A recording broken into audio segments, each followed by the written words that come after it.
First supporting energy tonight was really about our partnership with spirit, our co-creation with our divinity.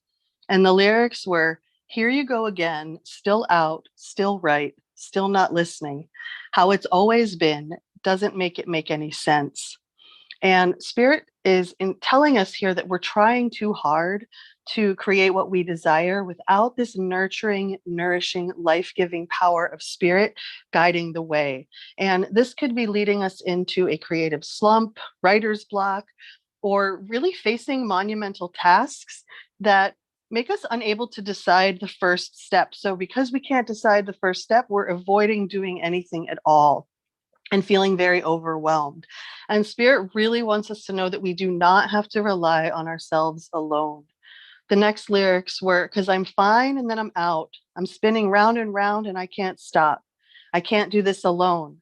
For time," I can't read my own writing here. "For time it goes fast and then it's slow. I'm up and down like a yo-yo. I can't do it on my own.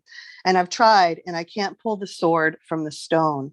And this last line about "I've tried and I can't pull the sword from the stone" was really this feeling of the ego, like having to give up, having to say, okay, like I tap out, like I've tried everything my way. So let's try it yours, spirit. And it really calls us into, what does the word inspiration mean? Well, it means that we are drawing in the spirit of divine guidance. And we must tap into spirit, not just ourselves, because we are only going to have a limited perspective or limited outcomes, limited timelines to choose from. And of course, that's going to lead to suffering, because when we can only see three channels of the infinite, it's going to feel like a punishment. However, when we tap in or tune into spirit and we go inward, we start to begin to see these other rooms, these other mansions that were not available to us previously. So co-creating with our divine partner leads to a foundation, which then leaves a legacy. And we're really encouraged to reclaim our partnership with spirit. So if we feel a little disconnected or we feel a little off our path right now, to solidly make a commitment or a devotion to reclaim this partnership.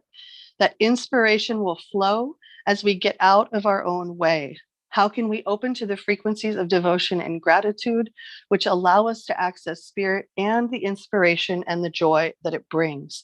And often we will have to come up against parts of ourselves that are afraid of that pleasure and that joy and that wisdom and that knowing, because it can all seem very overwhelming to the human self. And that's why we're so encouraged to participate in soul inquiry, to participate in prayer and meditation, because these are all ways to really align ourselves with our inner core so that we can never be swayed by anything outside of us. And the last lyrics during this part of the meditation of co-creation is, "Turn sticks and stones into an olive branch."